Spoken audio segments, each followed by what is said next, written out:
네. 자, 이어서 지난 시간에 이어서요. 매출원가 얘기 좀 이어서 더 하겠습니다. 자, 그러면 매출 원가는 우리가 기말의 결산 분계 때 한번 적용을 하는 거란 말이죠. 그래서 지난 시간에 끝날 무렵에 어떤 회사의 손익계산서에 지금 매출 원가가 아직 반영되지 않은 이유에 대해서도 말씀드렸어요. 기말 결산 분계를 아직 안 한 상태이기 때문에 이렇습니다.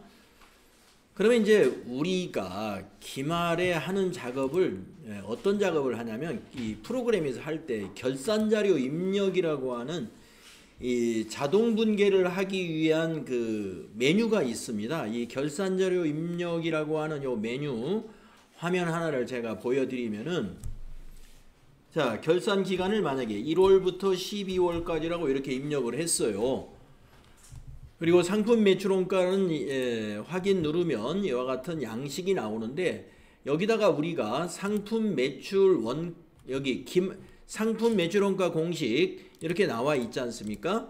그러면 기초상품 재고액은 우리가 이제 지난해 장부 마감한 것이 여기 반영이 된 거고, 단기상품 매입액은 우리가 기중에 계속 상품 매입한 거 기록한 것이 여기 기록돼 있고, 그 다음에 이제 기말상품 재고액 여기다 입력을 해줘야 돼요.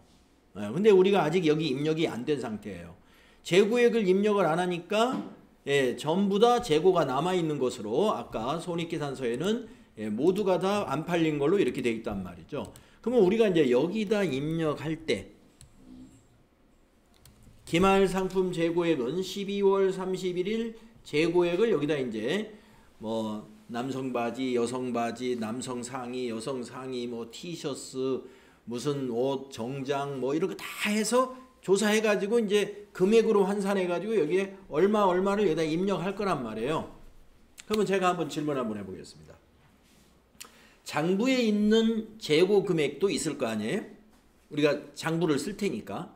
물론 상품 재고장은 이제 그 품목별로 이렇게 쓰겠죠. 그러면 그걸 다 더하면 그게 재고 금액이 되니까, 품목이 만약에 100가지다. 그럼 100가지 다 더하면 금액이 나오겠죠. 그러면 장부상 금액을 그대로 여기다 입력하면 될까요? 안 될까요? 장부상 금액을 그대로, 장부상 재고 금액을 품목별로 다 더해서 저기다 기입한다. 그러면 맞는다, 맞다라고 생각한다. 박미영님한테 한번 여쭤볼까요? 아까 하셨어? 미안합니다. 오소연님은 오늘 결석하신 거 맞죠? 원종류님한테 한번 물어볼까요? 원종류님이 어디 계실까요? 될 것 같은데. 될 것 같아요? 네. 제대로 장부 기입을 했다면. 네. 네, 맞아요. 제대로 장부 기입했죠. 자, 근데 안 됩니다. 네, 왜 그러냐면은, 자, 우리가 장부대로 현장에서 다 일어나나요? 네. 옷이 말이죠. 장부. 옷이 어쩌다가 진열했는데 뭐 어떻게 관리 잘못해가지고 옷이 망가졌어요. 그런 건 어떻게 없어져 버리거든요. 네. 이 기간이 1년이지 않습니까? 1년. 지금 이 결산 기간이 1월부터 12월이면 12달에 벌어진 상황이에요. 12달 동안 우리 장부대로 현장에서 다 일어나느냐 이거죠. 그렇지 않아요. 네. 항상 물건은 모자라게 돼 있어요. 원래는 맞아야 되죠. 원래는 맞아야 돼요. 그런데 물건이라는 게 모자랍니다. 무슨 사고가 생겼어요. 아까 말씀드린 대로 관리를 잘못해가지고 옷이 그냥 못 쓰게 돼가지고 어떻게 버렸다든가 뭐 이런 사건들이 생깁니다. 그리고 어떤 고약한 손님이 와가지고 옷을 훔쳐갔다든가, 근데 뭐 그걸 몰랐어요. 옷을 도둑맞은 줄을 몰랐어요. 이런 것도 있을 수 있고, 관리를 잘못해서 그럴 수도 있고 도난을 맞을 수도 있고 이런 사고들이 있기 마련입니다. 그래서 그런 사고 중에서 정상적인 사고도 있고 불가피한 거, 이건 어쩔 수 없이 그런 거고, 또 어떤 것은 비정상, 도둑을 맞았다든가 이런 건 얼마든지 관리를 잘하면 막을 수 있는 거예요. 근데 뭐 매장을 뭐 문 열어놓고 뭐 종업원이 문 열어놓고 어디 밖에 나가서 한참 있다 온대요. 그럼 뭐 도둑놈이 편하게 와서 옷을 가져갈 수 있겠죠. 그런 것은 이제 비정상적인 거죠. 그래서 정상적으로 부족할 수도 있고 비정상적으로 부족할 수도 있다. 그래서 반드시 뭐를 해야 돼요?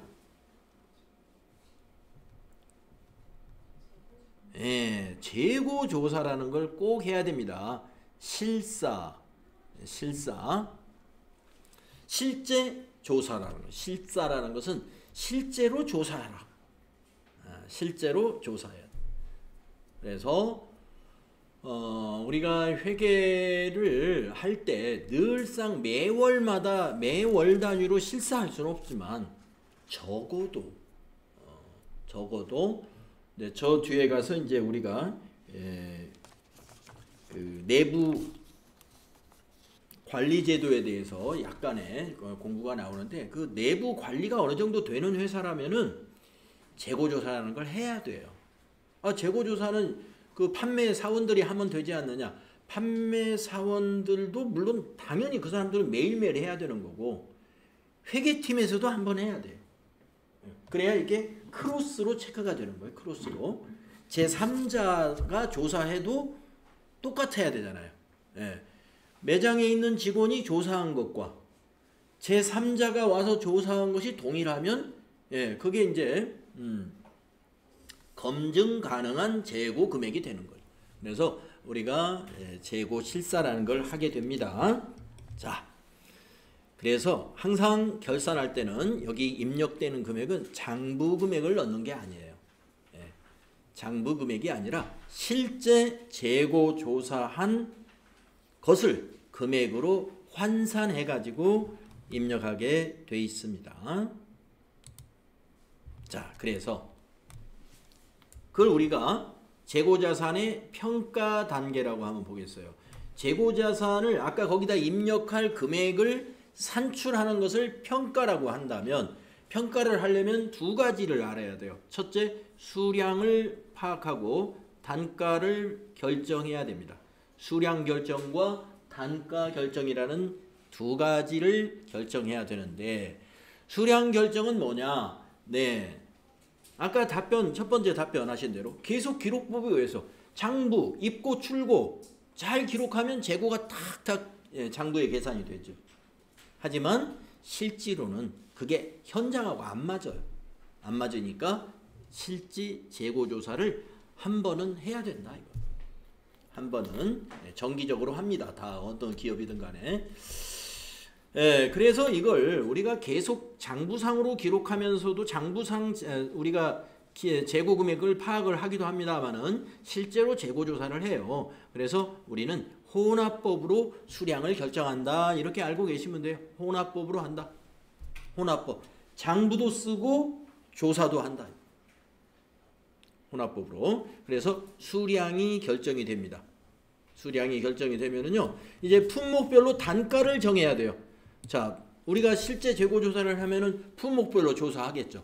품목별로 딱 조사하고, 그러면 이 재고, 지금 남아있고 팔리지 않고 남아있는 재고는 오시면은 한 벌당 얼마로 봐야 되느냐? 남성 바지는 한 벌당 얼마로 봐야 되지? 여성 바지는 한 벌당 얼마로 계산해야 되지? 이걸 우리가 단가 결정 방법이라고 그래요. 매입한 가격이 있는데? 매입한 가격이 있어요. 하지만 매입한 가격은 항상 1년간 균일하지가 않아요. 1월 달에는 얼마에 사고 2월에는 얼마에 사고 또 올라갔다 떨어졌다 하기도 하고 그렇습니다. 그렇기 때문에 어떠한 가정을 해서 단가를 산출합니다. 상품을 매입할 때마다 단가가 계속하여 변동하는 경우가 대부분이므로 판매되는 재고자산의 단가 흐름을 어떻게 가정할 것인지를 정한다. 어떻게 가정할 것인지를 정하는데 첫째가 개별법이라는 방법을 적용하는 회사도 있어요. 이거는 개별법은 아주 고가의 상품을 취급하는 업종에서 적용한다고 보시면 돼요. 개별 상품 각각의 단가표를 붙여서 개별적으로 단가를 조사합니다. 장점은 실제 물량의 흐름과 동일하게 가장 정확한 방법이고요. 단점은 뭐냐? 거래가 많은 경우 적용하기 어려워요.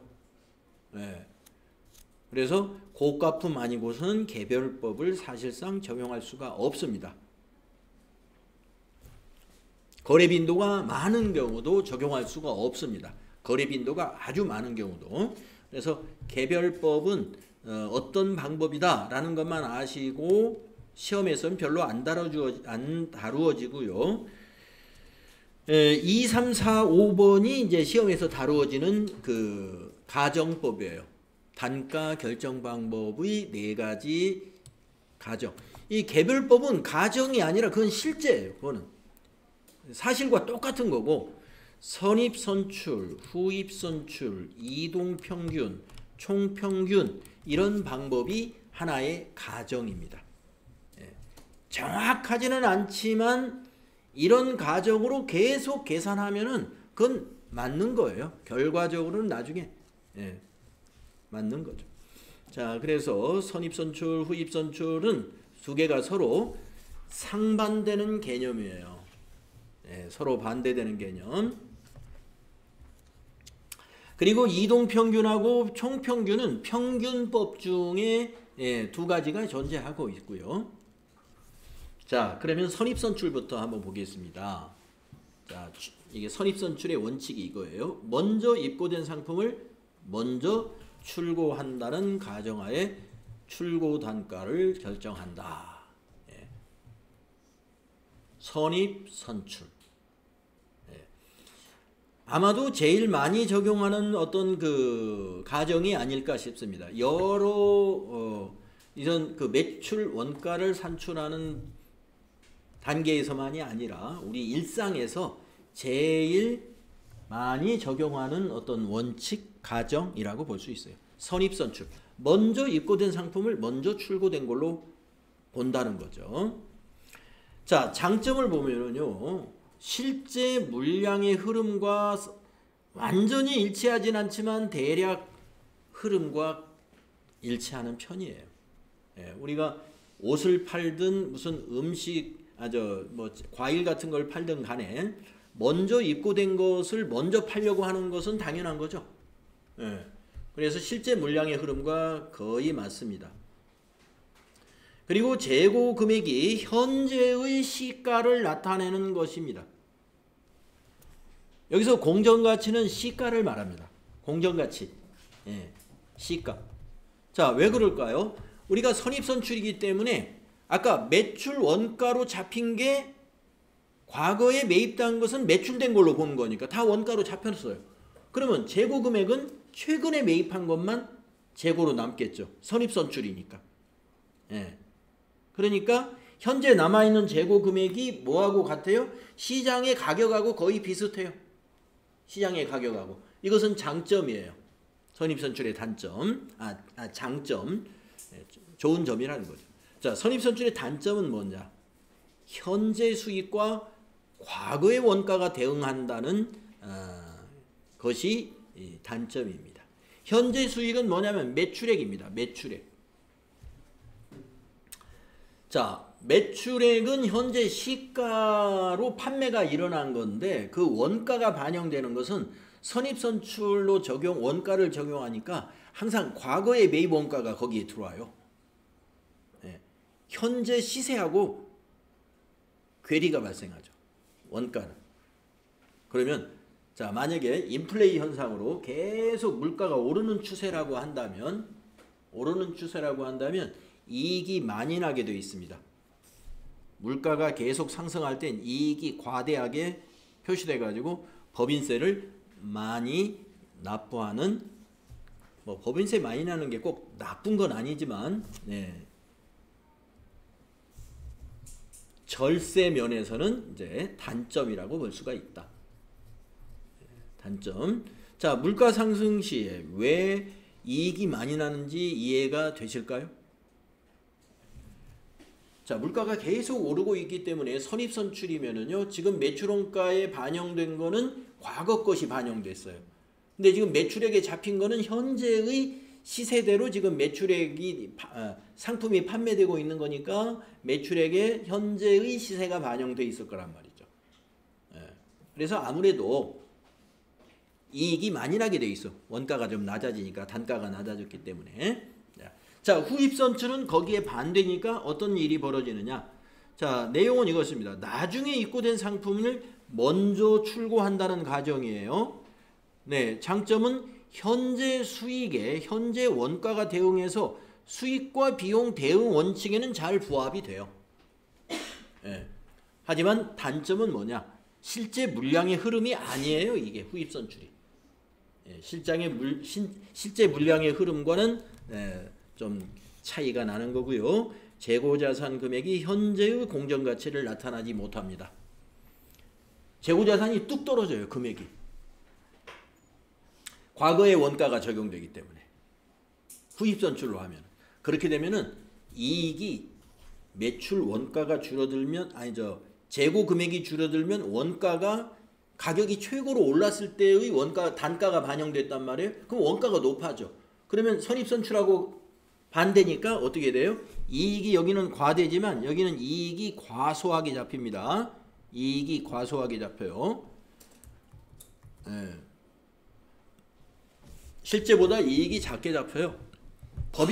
법인세 부담은 적을 줄 모르지만 아마 선입선출보다 법인세 부담은 작아지겠지만 경영자 입장에서는 그렇게 선호하지는 않아요.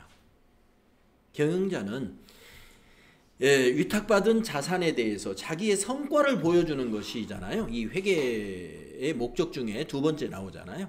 경영자가 기업주는 주주란 말이에요. 주주로부터 위탁받은 자원을 가지고 내가 이런 성과를 냈다 하고 자기 성적표를 보여줘야 되는데 후입선출로 하면은 성적이 낮게 나온다 이거죠. 그래서 선입선출법과 후입선출법의 그 차이점 여러분 이해하시면 되겠습니다. 실제로 계산하는 문제는 선입선출이 많이 나옵니다. 그 다음에 총평균 이 두 가지는 계산 문제로 많이 나오니까 선입선출과 총평균 실지 계산은 이 두 가지로만 우리가 하게 될 거예요. 지금 여기서 뭐 계산까지 우리가 할 필요는 없어요. 나중에 문제 풀면 장부가 이렇게 있어가지고 거기서 선입선출로 계산을 해보고 또 장부를 보고 총평균으로 계산해보고 우리가 이제 문제 풀면서 계산해보면 됩니다. 자, 그러면 이동평균은 뭐냐? 매입할 때마다 평균 단가를 구하는 방식이에요. 매입할 때마다. 장점은 변동하는 화폐 가치를 단가에 반영할 수가 있고요. 단점은 매입이 자주 발생하는 경우 매번 새로운 단가를 계산해야 된다는 것이 단점이긴 합니다만은 지금은 계산은 다 컴퓨터로 하면 되니까 뭐 이것이 단점이 요새는 되는지는 모르겠어요. 하지만 이동평균법 실제에서도 별로 안 쓰는 방법입니다.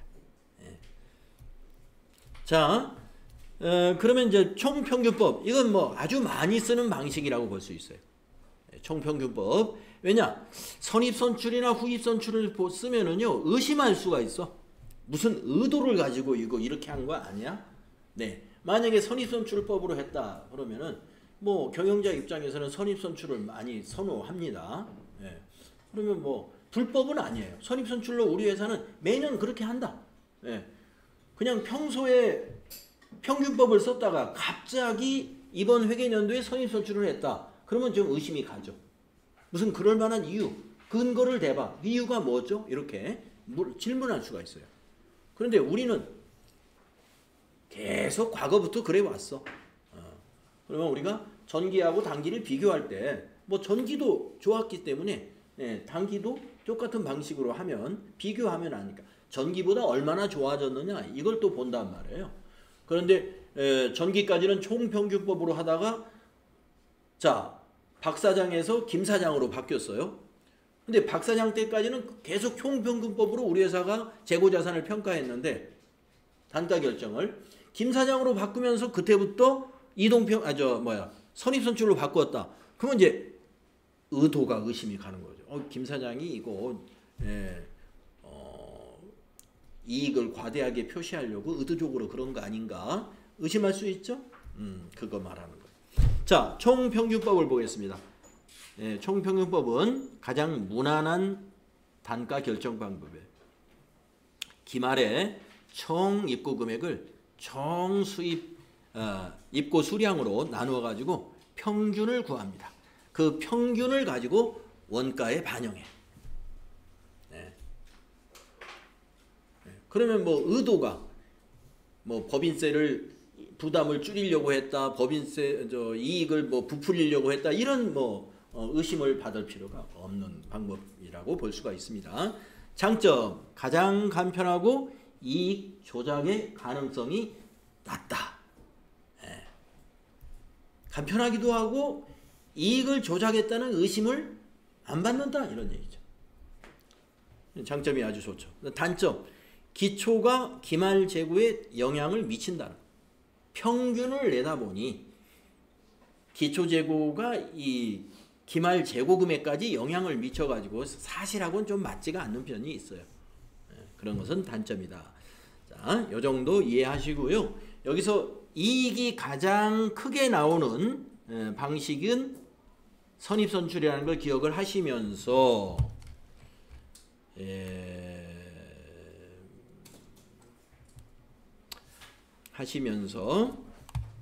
이 순서를 좀 이론 시험에 대비해서 선, 이, 총, 후 이렇게 암기하는 게 좀 필요하거든요. 자, 이 문제는 이제 이게 문제인데 무슨 문제냐? 자, 물가 상승이 지속되는 상태에서 재고자산의 수량은 일정하게 유지된다는 가정하에서 단가 산정 방법을 비교할 때, 자, 기말 재고금액, 매출총이익, 당기순이익, 법인세 비용, 이 네 가지가 크게 나타나는 거. 근데 이 중에서 기말 재고금액, 매출총이익, 당기순이익, 법인세 비용 요 네 가지 중에서 당기순이익을 제일 문제로 낼 확률이 제일 높아요. 요 당기순이익 아시겠죠? 그러니까 자, 물가 상승이 물가 상승이 계속된다는 걸 전제로 했을 때 수량이 같다는 전제하에서 우리가 당기순이익이 가장 크게 나타나는 방법, 당기순이익이 크게 나타나는 그 순위, 그 순서, 순위를 기억하셔라. 그게 선의 총후, 선의 총후.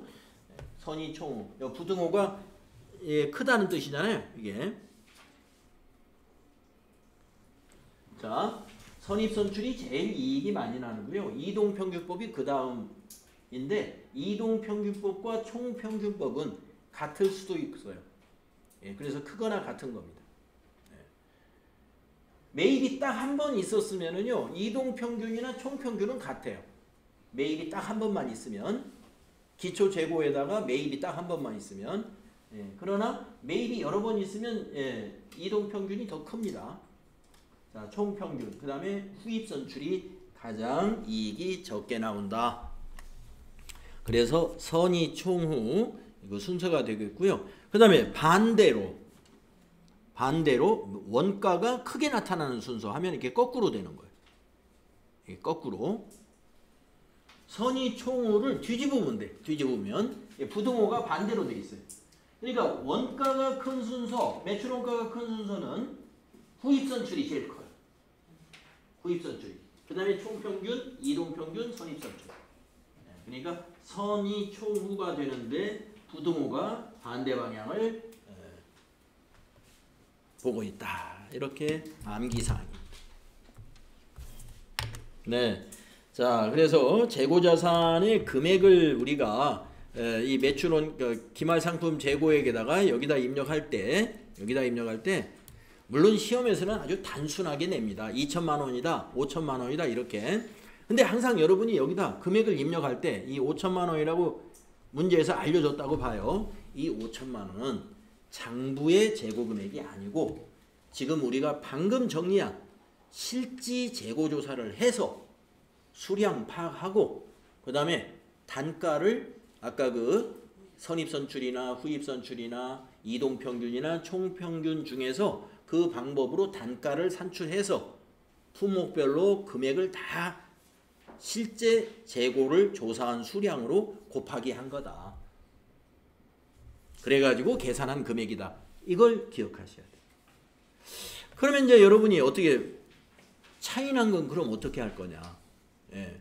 장부상으로 계산했을 때는 5천이 아니라 6천이에요. 6천. 근데 실제 재고조사 해보니까 5천밖에 안 나와.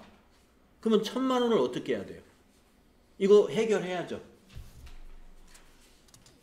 해결해야죠. 자, 그래서 자, 첫째. 자, 수량 똑같은데 가격이 차이가 나는 게 재고자산의 가격이 하락해서 그럴 수도 있어요. 네, 자, 그거는 어떻게 기록하느냐. 지금 수량 부족 문제가 아니라 먼저 저는 지금 설명을 수량 부족 쪽으로 이제 부족할 거다라고 이제 얘기를 했는데 설명이 지금 5번에는 재고자산의 저가법 이건 수량 문제가 아니고 재고자산이 가격이 떨어졌다라는 얘기입니다. 자, 저가법이란 취득 원가와 시가를 비교하여 낮은 금액으로 표시한다는 것이다. 네. 재고자산은요, 가격이 떨어지면은요, 떨어진 걸로 표시해야 돼요. 떨어진 가격으로. 그래야 유용한 회계처리입니다. 난 우리 회사는 이거 단가가 한 벌당 15만 원에 분명히 샀는데, 네, 알아요. 15만 원에 샀는데, 기중에는 15만 원으로 잡아도 돼요. 근데 결산 때 어떻게 된 게 옷값이 대폭락을 해가지고 15만 원짜리 옷이 5만 원이야. 지금은 시세가 5만 원. 그러면 15만 원으로 재고 금액을 산출해 놓으면 안 되죠. 가격이 떨어진 거는 그걸 반영해 줘야 돼요. 시가로 반영해야 됩니다. 떨어졌을 때만. 그럼 반대로 자, 요새 뭐 여러 가지 무슨 지금 관세 전쟁도 지금 벌이고 있고 이래가지고 지금 물가는 앞으로 많이 상승할 걸로 많이들 예상하고 있죠. 반대로 15만 원짜리 옷이 30만 원이 되어버렸다고 봅시다. 물가가 엄청 뛰어버렸어요. 그러면 우리 회사 재고 금액을 2배로 늘려서 물량은 똑같은데 금액을 늘려 잡느냐? 그러지 않아요. 우리가 토지나 건물 같은 유형자산은 시세대로 반영하는 게 맞습니다. 그렇게 하는 처리 방법이 있어요. 네. 재평가 모형이다 해가지고 그렇게 하는데, 자, 재고자산도 재평가는 하는데 원칙이 뭐다? 저가를 적용해라. 저가를 적용하는 건 뭐냐? 시가하고 그 취득원가가 뭐예요? 장부금액. 시가하고 장부금액을 비교해서 낮은 금액으로 표시해야 된다. 요거 꼭 기억하십시오. 네. 재고자산은 저가법이다. 이거 기억하십시오. 자, 그래서 54페이지 저가법이 발생하는 사유. 예. 재고자산이 원가 이하로 가격이 하락할 수 있다 이런 얘기입니다.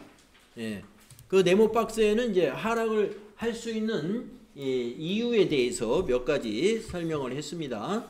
네, 이러한 이유, 장기적인 재고가 쌓이게 되면은 하락할 수도 있고, 상품 재고에 손상을 입어서도 하락할 수도 있고, 여러 가지 이유가 있을 수 있습니다. 그래서 가격이 떨어지면 하락한 걸 적용하고 상승한 거는 반영하면 안 돼요. 재고자산은. 자, 저가법에 의한 회계처리 방법 밑에 거 보시겠습니다. 재고자산의 가격이 하락한 부분을 우리가 뭘로 회계처리하는가? 요거 아시면 돼요. 재고자산 그걸 평가 손실이라고 하는데 우리가 지금 배우고 있는 매출 원가로 보는 거예요. 가격이 하락한 걸. 예. 그리고 대변에는 재고자산 평가 충당금이라고 하는 재고자산의 차감 계정으로 회계 처리합니다. 네. 재고자산의 차감 계정으로 회계 처리합니다. 네, 분계를 보면 알 듯 모를 듯 할 수 있어요. 알 듯 모를 듯 할 수 있는데 우리 FAT 1급 단계에서는 이것만 기억해 주시면 좋겠어요. 재고자산의 평가 손실은 뭐다? 매출 원가에 가산한다. 이것만 기억하시면 좋아요. 그것만 알고 계시면 돼요. 자, 이 분계 우리가 해야 되는 거 아니느냐? 사실은 안 합니다. 이거 분계. 왜 안 하느냐? 자, 우리가 아까 결산할 때 기말 재고 금액을 거기다 입력한다고 그랬단 말이에요. 그 입력을 그렇게 떨어진 가격으로 환산해 가지고 입력하면 돼요. 그럼 어떻게 돼요? 자, 장부 금액을 장부에 있는 단가를 반영했을 때는 5천만 원인데 가격이 많이 하락해 가지고 그 금액을 적용했더니 3천만 원이에요. 그러면 3천만 원으로 입력하면은 그 2천만 원의 차이만큼은 어디로 반영돼요? 원가에 더해지는 거죠. 왜 그러죠? 자, 여러분 상품 매출원가 기본 공식이 뭡니까? 기초 더하기 단기 매입액. 이 매입액이 지금 시가란 말이에요. 시가, 매입액. 실제로 매입했던 금액. 거기서 빼기 기말 재고액을 빼주는데 가격이 하락했어요. 하락한 금액을 기말 재고액에 넣습니다. 원래 원가를 넣으면 5천만 원이에요. 그런데 하락한 것을 반영하니까 3천만 원이야. 그러면 3천만 원만 입력하게 되면은 그 2천만 원은 매출원가에 가산이 됐죠. 자동적으로 매출원가에 가산이 돼요. 우리가 수기로 회계 처리를 한다면 이렇게 한다는 것이고요. 우리가 단가를 반영하는 것은 기말 상품 재고액을 입력하면 되니까 거기에 매출원가가 자동으로 반영되게 됩니다. 자, 그 다음에 여러분 이제 순실현 가치라는 말이 나와요. 순실현 가치. 자, 이론 시험에 대비해서 순실현 가치하고 취득 원가하고 비교해서 설명을 드리면은요. 아까 그 설명에서는요. 저가법에서 그 취득 원가와 공정 가치를 비교한다고 그랬잖아요. 그런데 사실은 취득 원가와 순실현 가치를 비교합니다. 순실현 가치가 없으면 그냥 공정 가치 비교하면 돼요. 공정 가치는 여러분 뭐예요? 시장 가격, 시가를 다른 말로 공정 가치라고 합니다. 시가를. 그러면 순실현 가치는 뭐냐? 여기 순실현 가치 설명이 나옵니다. 자, 주의라는 거 한번 읽어보면요. 재고자산을 저가법으로 평가하는 경우 재고자산의 시가는 순실현 가치를 말한다 이랬어요. 그러면 시가하고 순실현 가치가 어떤 차이가 있는 거냐? 설명이 나옵니다. 순실현 가치는 공정 가치, 판매하면 받을 수 있는 금액, 즉 시가죠. 시가에서 판매에 소요되는 비용을 차감한 금액이다. 판매에 소요되는 비용, 판매비를 말하는 거예요. 판매를 하려면은 판매 비용이 들어가거든요. 그것과 비교해야 돼. 그러니까 시가만 비교하지 말고 판매비를 빼가지고 취득 원가하고 순실현 가치를 비교하는 것이다. 이렇게 알고 계시면 되겠습니다. 자, 그러면 상품의 순실현 가치는 판매비를 빼면 되는데 원재료의 순실현 가치는 어떻게 판단하느냐? 자, 원재료도 재고자산이기 때문에 제조업에서는 원재료도 만약에 가격이 떨어졌으면은 저가법으로 반영을 해야 되거든요. 원재료도. 그러면 원재료의 순실현 가치는 원재료는 당장 팔 수는 없는 거죠. 그러니까 순실현 가치를 어떻게 구하냐면 이렇게 구해요. 현재 원재료의 대체 원가. 그게 순실현 가치다. 현행 대체 원가가 현재 원재료의 대체 원가입니다. 현재 원재료의 대체 원가. 자, 뭐냐면은 지금 우리가 있는 원재료, 그러니까 지금 있는 원재료를 지금 우리 창고에 있는 원재료 말고 지금 시장에서 새로 사오는 원재료, 그거를 말하는 거예요. 그게 순실현 가치예요. 지금 현재 원재료의 시장 가치가 순실현 가치가 된다 이 말입니다. 이것을 우리가 현행 대체 원가 이런 말을 썼어요. 괄호 속에 보면은 동등한 자산을 현재 시점에서 취득하는 그 대가. 그러니까 새로 원재료 사오는 거. 그게 원재료에서는 판매비가 필요 없는 거니까 사오는 거죠. 취득원가라는 건 항상 취득할 때 들어가는 모든 비용을 다 포함하는 거예요. 자, 그래서 좀 새로 나오는 용어들이 좀 있어서 여러분이 부담이 될 수가 있는데 뭐 이렇게 나중에 문제풀이 할 때 다시 나올 때 그때만 좀 기억을 해주시면 됩니다. 자, 재고자산은 가격이 하락한 부분은 매출원가에 가산한다. 그걸 우리가 재고자산 평가손실이라고 부른다. 재고자산 평가손실. 그 비용은 매출원가에 가산하는 것이다. 매출원가에 가산한다. 그러면 그 평가손실을 어떻게 구하느냐?